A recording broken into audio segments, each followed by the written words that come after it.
What are your thoughts on climate change? Climate change in general. Yeah. I mean, I think climate change is a hoax as a general premise, and I think big institutions utilize it as a form of control. But I think we're getting into the place right now where science and technology is advancing to the point where people might start playing God. Hmm. It's getting kind of crazy out there. If you got billions of dollars for research and development, kind of fucking around, and start cloud seeding, start doing some crazy stuff with vaccines, and start doing some crazy Mm. stuff with experimenting on cloning and all this sorts of weird stuff. Hey, when you're a multi-billionaire, you might have some free time to start playing God. It's so crazy because even the storms that they had here, the reason why it was so bad was because it was 3 big storms back to back in 24-hour period. Apparently, since the record started 75 years ago, they haven't had this much rainfall in a single day. I mean, it was wild. So There's guys in canoes. Did Yeah. you see the one with the guy on the jet ski? yeah, So crazy, bro. Crazy. but the thing is, it's been like 2 days now. We were supposed to do the podcast 2 days ago. Obviously, couldn't make it happen, but it's still like a bit of a mess out there. Like the roads are still flooded. It just goes to show that how sort of fragile everything is. Society is just extremely fragile.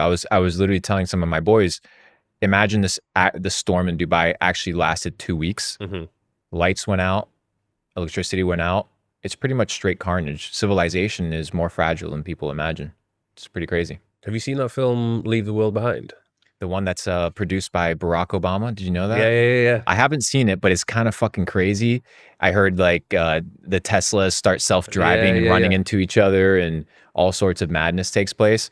There was another movie that was produced as well called White Noise, I think a year before, about a train in East Palestine, Ohio that gets blown up. And then a couple months later, the train in East Palestine, Ohio blows up. So who knows? Maybe the elites are Like literally planning a takeover. I like just that film. psyoping us. There was a lot of people who had like mixed thoughts on that film and the ending, but I liked it because I was like, holy shit, this is so real. Like this could. Have you watched Black Mirror? Yeah. So crazy, dude. So crazy. Like all that stuff we're very close to it. I mean, we're already in it. You're looking at, ever since COVID kind of took over and biometric scanning for facial recognition is becoming the norm. I think it was 80 or 100 years ago, passports were first introduced into kind of society for travel.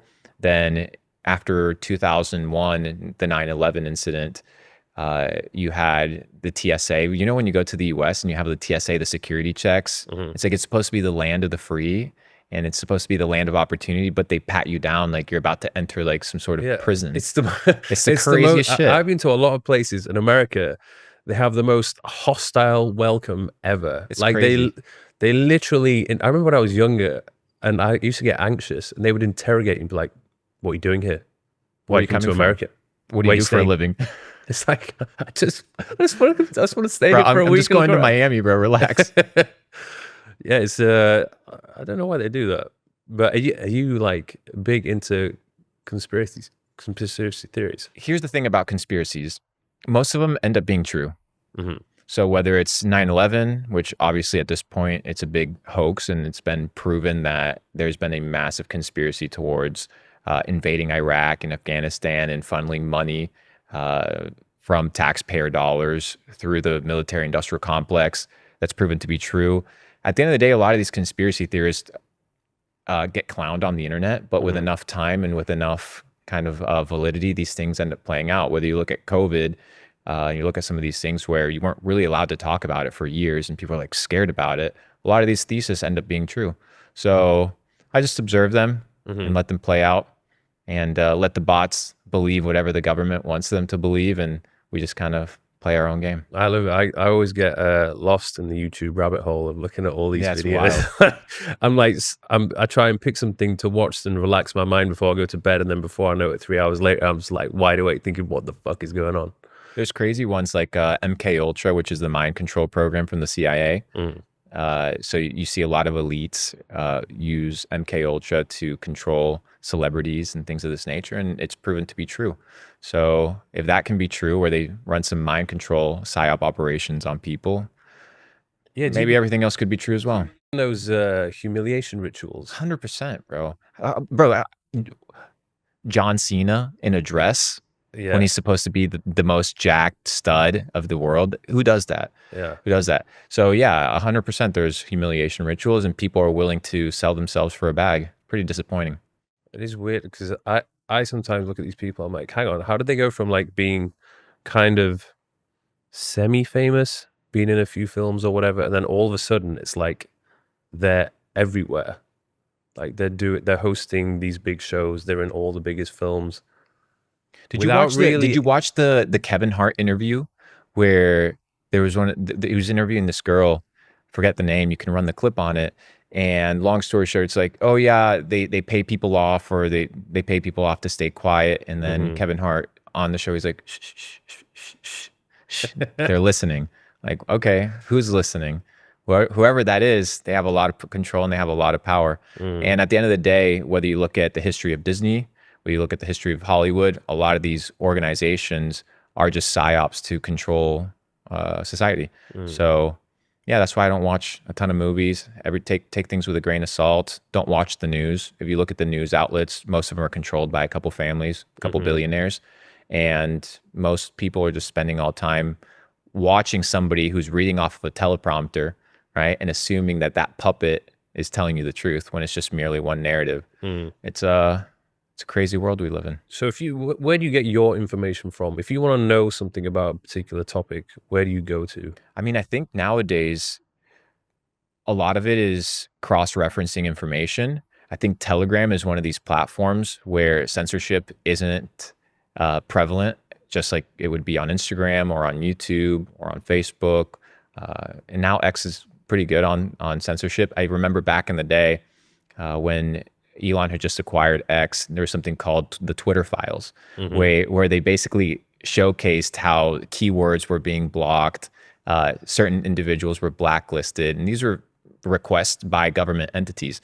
It actually just took place in Brazil recently, where I think it was one of these federal judges was trying to ban people off of X, and Elon said, "Fuck you, and we're not banning them," and they basically had to go offline in order to in Brazil in order to not have legal consequences. So there's definitely a lot of government intervention when it comes to controlling the narrative, because if you control the narrative, you control reality, because the narrative equals perception, and perception is what everybody kind of bases their worldview on. So if you can Mm. control the narrative, you control people's worldview.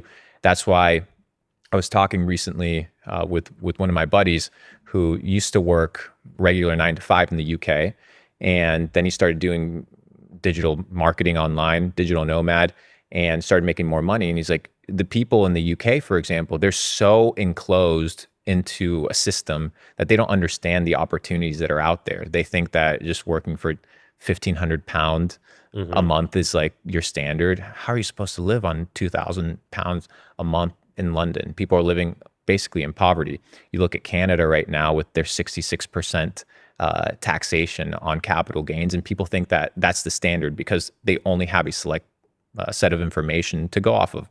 But the internet is the democratizer of opportunity and the democratizer of information. So these platforms like Telegram that are helping prevent censorship, or you look at the likes of Rumble, now you look at the likes of X, wherever that ends up being. These are kind of these combatants to government agencies coming in and trying to control the narrative. And I understand it as a government, if you're trying to control 1 billion people and you have to keep a certain narrative in check, or you have other governments come and try to push counter policy or counter narrative, it can get quite dangerous. So at the end of the day, I think the most important thing is critical thinking, thinking for yourself, and evaluating the facts at hand and understanding that most people don't have the best interest in mind for you. They have their own interest and their own agenda. So you need to ask yourself, what is the source of information? Who is the originator of the source of information? What's the origin point? And are they telling the truth? And you evaluate it through cross-referencing information.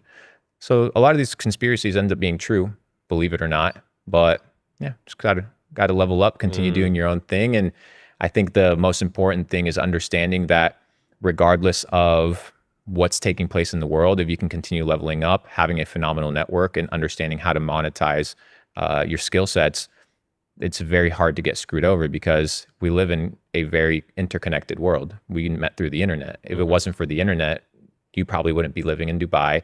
I would have probably not been here. And the democratizing of opportunity happens through the ability to bypass censorship and to, in some way, shape, or form, curate your own narrative and curate your own perspective by taking as many points of view as possible. That's why you see these big people on the internet that end up being censored, is because they're a counter narrative to the common norm or the common message, and they end up getting screwed over. But there's a way to go about it, but you have there's a to way be to go about smart. it. It's very difficult. And at the end of the day, like, I get it. I get the business side of it. If you're a platform and you live off of advertisers, and advertisers that come and spend 50, 100, 200 million dollars on your platform say, "Hey, get rid of this account because we don't want them." You'll just get rid of that account. You don't really care because you have bills to pay, you have a business to run. So I understand that perspective, but then I also understand the counter perspective of some of these social media platforms are so big that they've kind of become town squares of information, town squares of social constructs, whereby maybe they're no longer private social media platforms. They're kind of forums for people to express their opinions. And the moment you start censoring that and controlling that narrative, it can get very dangerous very fast. I love Telegram. That's why I've been pushing it a lot recently, because they've been a really good platform to spread your own message and your own perspective. Shout out to Pavel. He's someone He's I a want to get on. legend. I want to get him on the podcast one day, but I know he's a very private person. He's a legend, though. He's a legend. I have massive respect for him, because when it's all said and done, he's fighting from a laptop, which is crazy to think about, in a very passive way. Well, it's interesting as well, because here in the UAE, they don't make anybody a citizen. You have to be very special to be made a citizen. They made him a citizen. I think a couple guys like CZ from Binance as well. So when you're a top dog, you get special treatment. Have you ever been on the mainstream social media platforms? Have you ever had content being taken down? Yeah, absolutely. But that's why content distribution is the new way to bypass censorship. When you can break the algorithm through sheer force and volume. There's only a couple people in the world that have been able to execute that effectively. Just like Andrew Tate, myself, been able to really break algorithms.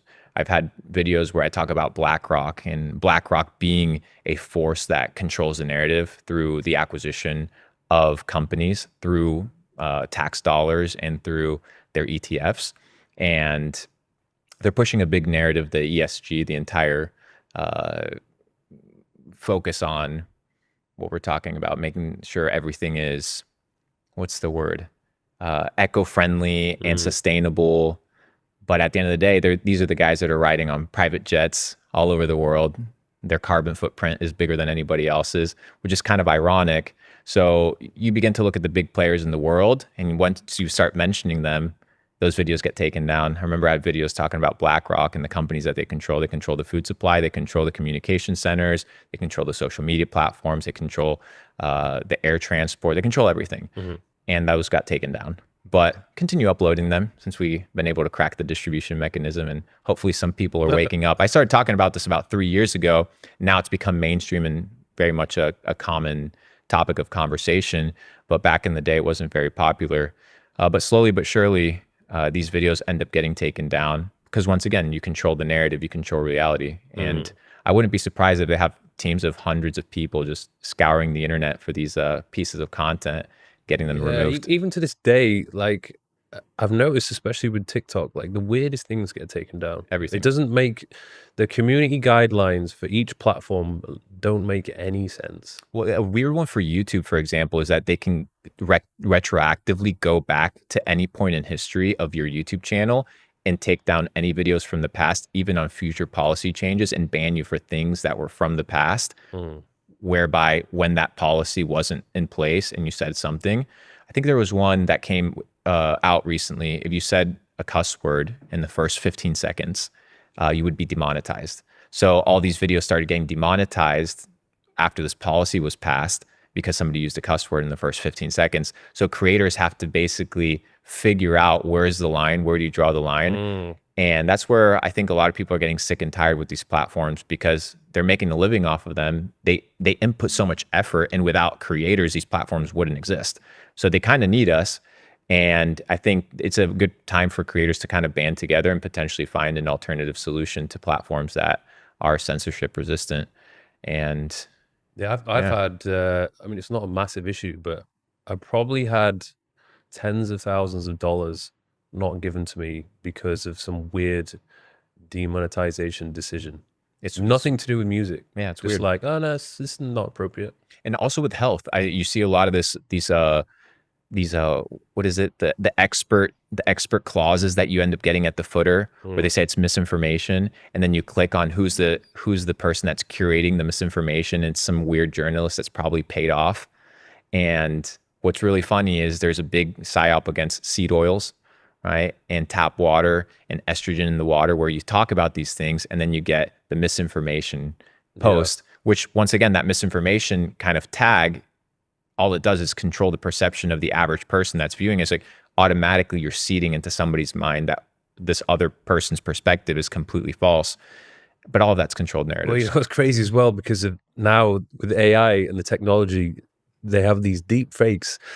So you have these people who are using the image and voice of a well-respected scientist or an expert in a particular field, and they just would type some bullshit.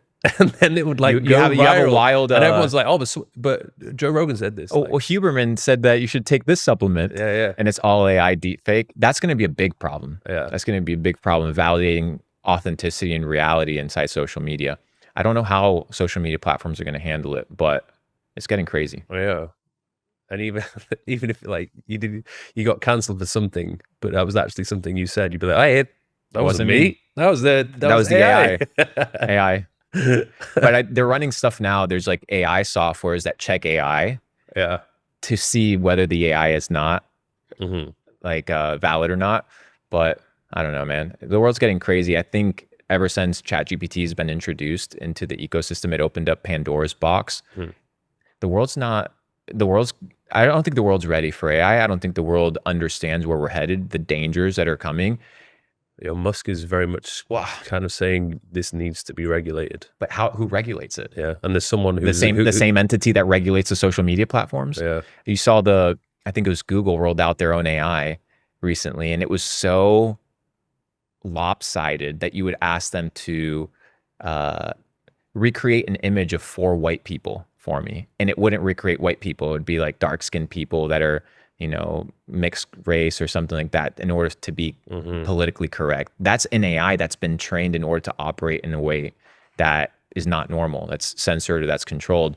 Imagine you start plugging in that AI to control narratives at a macro perspective. You go to China right now, stuff gets banned usually when I talk about China, but it doesn't really matter on TikTok.